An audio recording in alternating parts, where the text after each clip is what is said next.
teman-teman, jumpa lagi di Rice Corner, program podcast riset, survei, dan edukasi Special Edition ITEXIS 2025. Bersama saya Nadia dari tim survei ABJI, dan kali ini kita sudah kedatangan tamu spesial nih dari BRIN, Badan Riset dan Inovasi Nasional, Bapak Budi Prawara. Terima kasih banyak Bapak sudah hadir di podcast kami. Hari ini kita akan ngobrol bareng tentang Artificial Intelligence atau AI. Sebuah topik yang sedang hangat juga ya Pak, dan makin relevan dalam kehidupan kita sehari-hari. Nah, Sobat Internet, kita tahu bahwa AI ini semakin banyak digunakan di dunia, khususnya juga di Indonesia. Mulai dari chatbot, aplikasi hiburan, hingga smart home. Tapi sebenarnya gimana sih masyarakat Indonesia itu mengakses AI?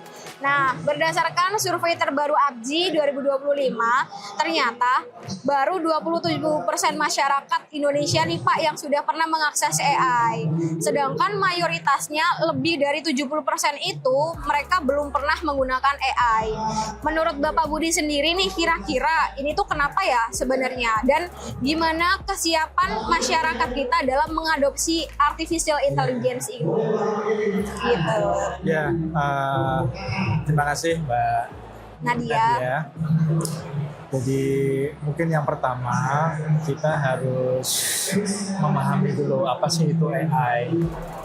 Jadi AI itu kan sesuatu yang dikembangkan berdasarkan data ya, data-data yang kita training ya, Betul. menjadi nantinya menjadi beberapa kegunaan. Intinya adalah bahwa AI itu adalah tools ya, tools. Nah, kalau tools kan berarti tergantung pada kebutuhan ini. Betul, Bapak. Kebutuhan. Tools ini bisa diimplementasikan dalam berbagai macam produk kan ya. Kayak tadi misalkan untuk chatbot gitu ya Pak ya. Untuk smart home tadi home, ada betul. apa namanya, vakum Cleaner, robot vakum. Ya, robot vakum dan sebagainya.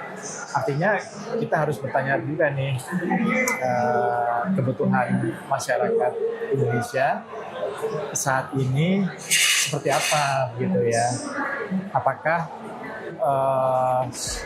robot vakum memang sudah menjadi kebutuhan masyarakat di Indonesia gitu kan ya. Apakah misalkan chatbot sudah menjadi kebutuhan masyarakat Indonesia, dan tentunya kalau itu sudah menjadi kebutuhan tentu ada levelnya kan. Masyarakat yang mana nih yang membutuhkan tools tersebut, sehingga di sini perlu ada apa ya tentunya ada balance antara pihak penyedia dengan masyarakat sebagai user gitu ya. Kalau teknologi atau produk AI yang diintroduce ke masyarakat itu sesuai dengan kebutuhan, tentunya masyarakat akan mengakses gitu ya.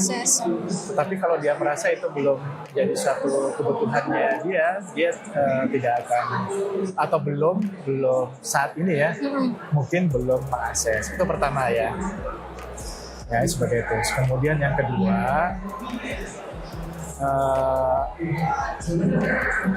implementasi atau penggunaan AI itu membutuhkan dukungan perangkat, dukungan infrastruktur ya. Ya, kita coba lihat kalau di perkotaan mungkin infrastruktur pendukung sudah tersedia ya, sudah ada jaringan internet, sudah maju juga ya Pak ya. Kemudian jaringan listrik juga sudah ada, berbeda dengan mungkin daerah-daerah yang belum mendapatkan akses internet. Nah, untuk itu supaya AI itu kan harus dapat diakses oleh semua pihak ya. Betul Bapak. Tidak boleh ada yang no one left behind katanya ya. Ya betul, no one left behind. Jadi nah ini juga peranan dari ABJI ya, bagaimana penetrasi seperti internet bisa sampai ke daerah-daerah sehingga masyarakat dapat mengakses produk-produk yang berbasis AI ya. Nah, yang ketiga tentunya literasi juga, Mbak Nadia ya. Betul Bapak. Orang gimana akan tahu kalau dia tidak diajarin ya? Iya, literasi digital. Mbak Nadia mungkin bisa akses misalkan ada kan aplikasi yang dari image ke video. Iya, betul. Itu tentunya dikasih tahu dari temennya kan? Iya. Nggak mungkin Cari-cari tahu. informasi juga. Jadi bagaimana supaya pengetahuan masyarakat terkait AI itu dapat meningkat? Tentunya ini merupakan salah satu PR kita bersama ya. Baik itu dari sisi pendidikan ya, kemudian mungkin peranan dari kalau dalam skala kecil misalkan di rumah tangga ya, mungkin bapaknya lah, mulai dari situ aja dulu gitu ya.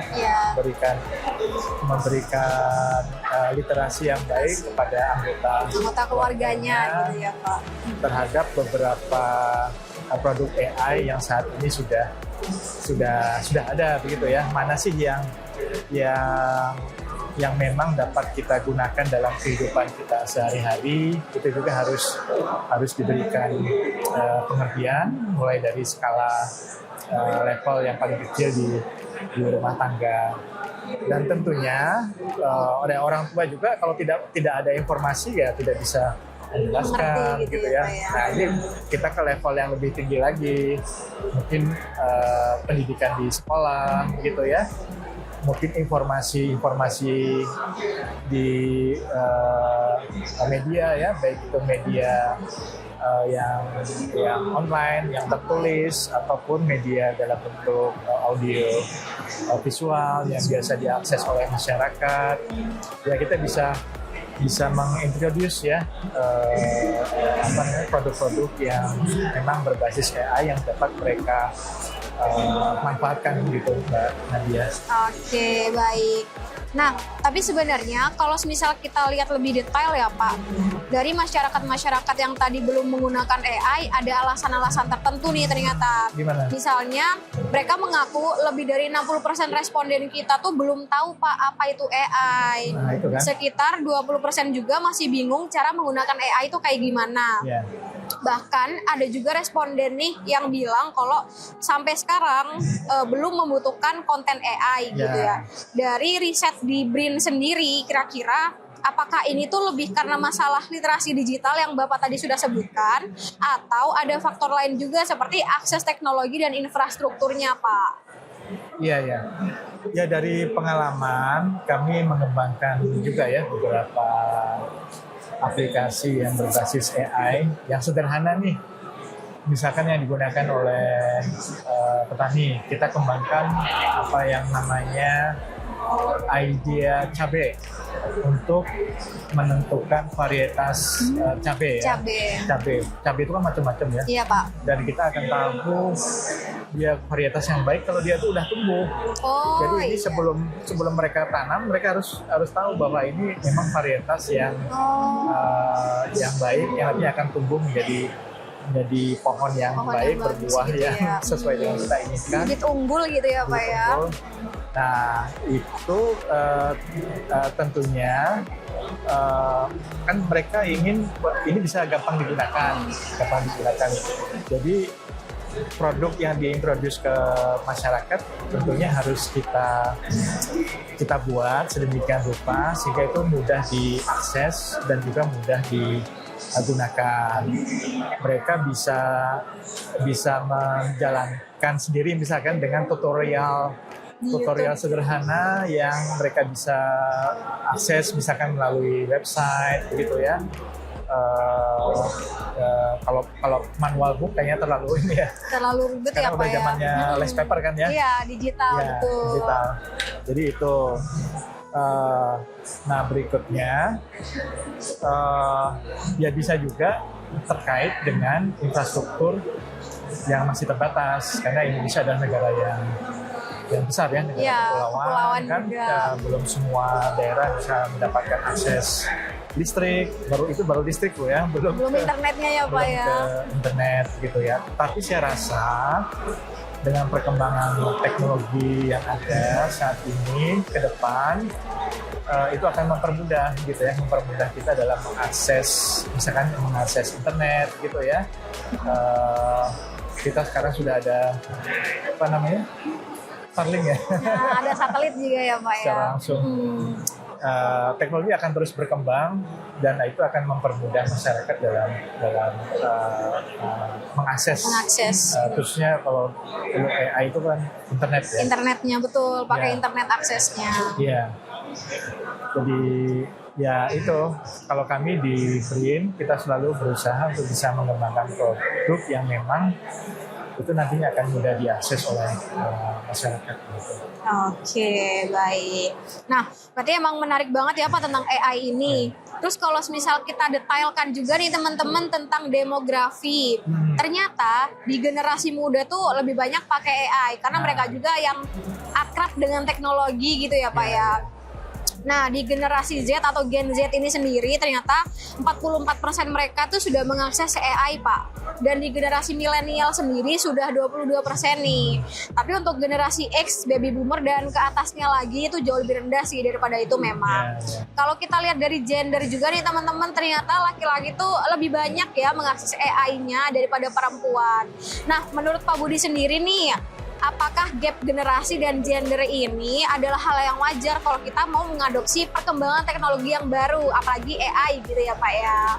Gitu. Apakah ini hal yang wajar Pak, gap ini gitu? Ya. Ini pertanyaannya cukup sulit juga nih. Menarik dan sulit gitu ya Pak ya? Harusnya psikolog yang bisa menjelaskan. Tapi secara umum ya, kalau kita lihat penggunaan teknologi memang kalau dari gender secara umum loh ya, kita lihat di keluarga aja sendiri. Kalau kita lihat tentunya biasanya laki-laki yang memang berkeinginan lebih ya untuk bisa mengakses teknologi yang dianggap di dalamnya ada proses sebelum dia bisa menjalankan gitu ya. Kalau laki-laki kan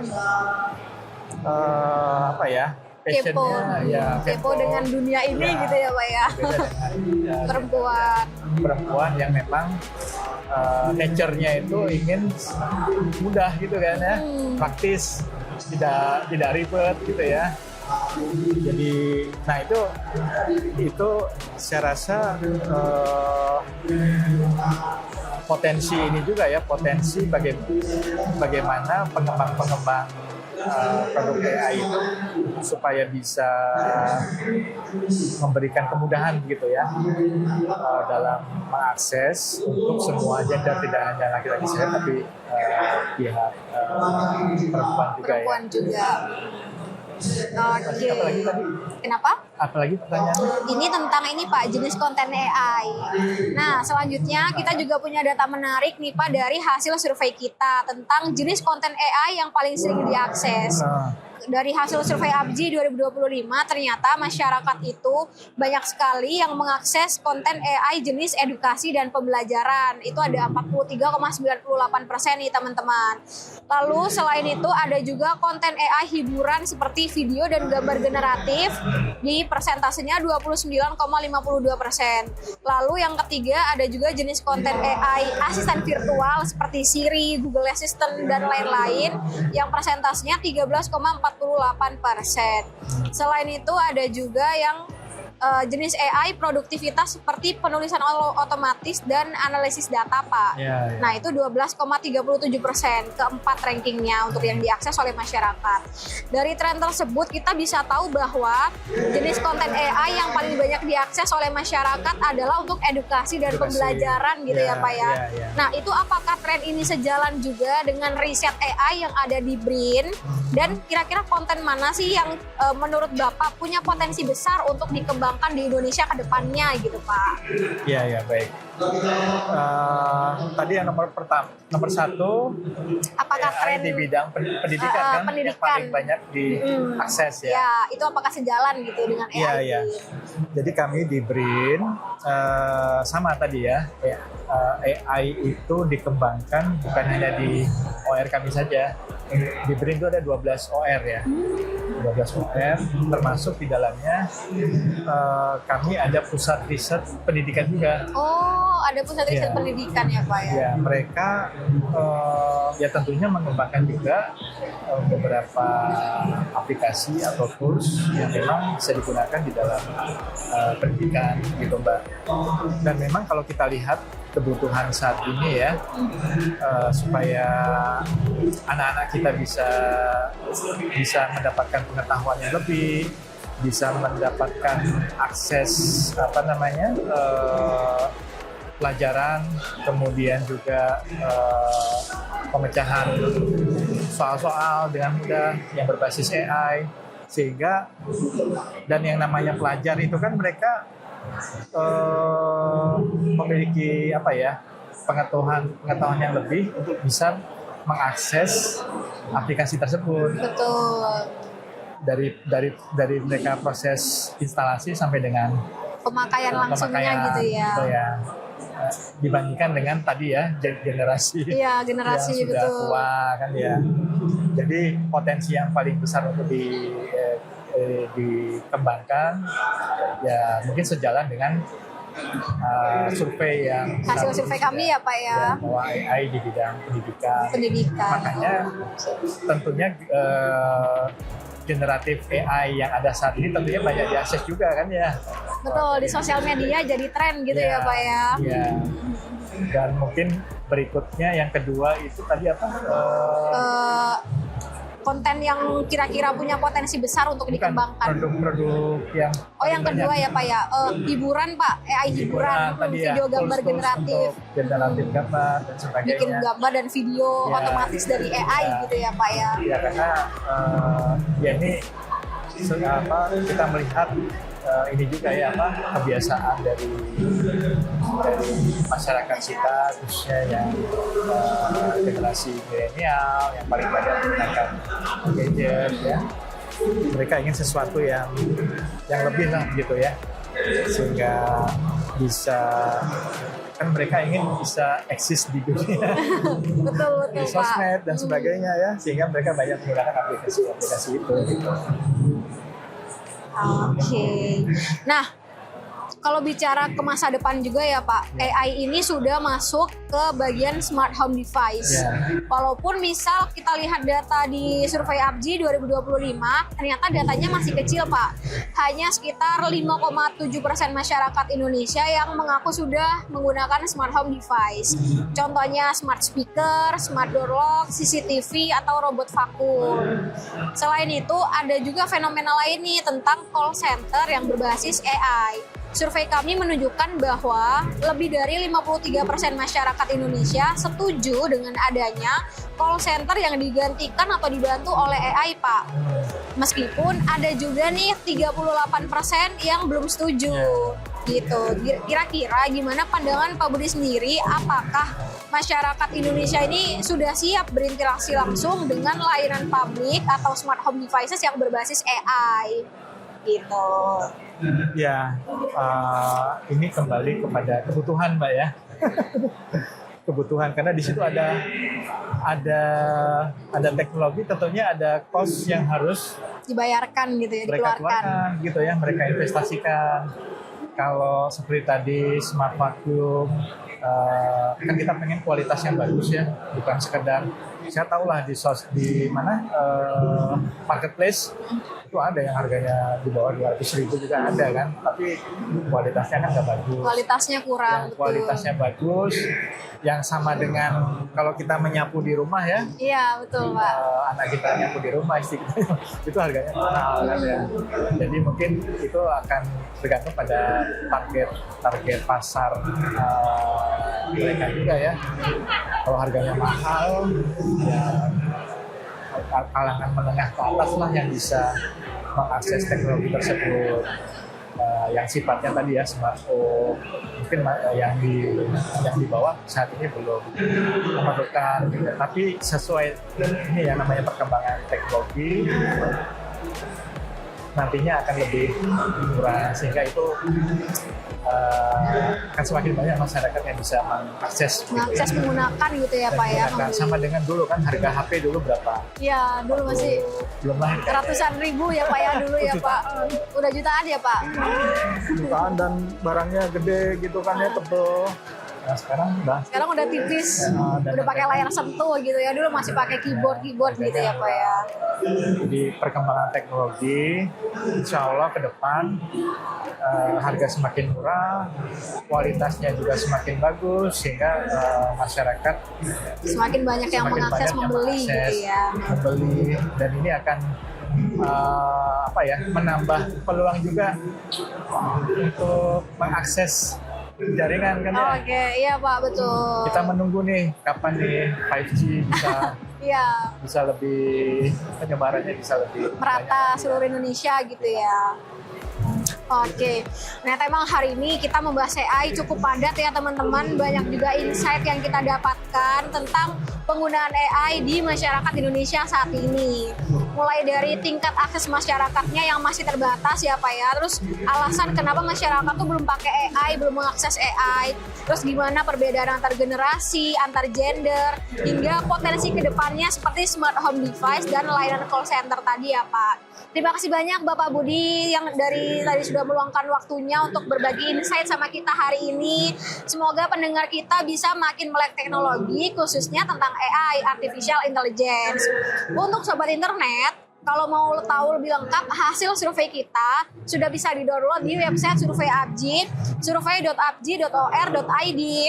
Jangan lupa ikuti terus podcast Right Corner. Untuk di episode berikutnya, saya Nadia dari Tim Survei, pamit undur diri. Dadah!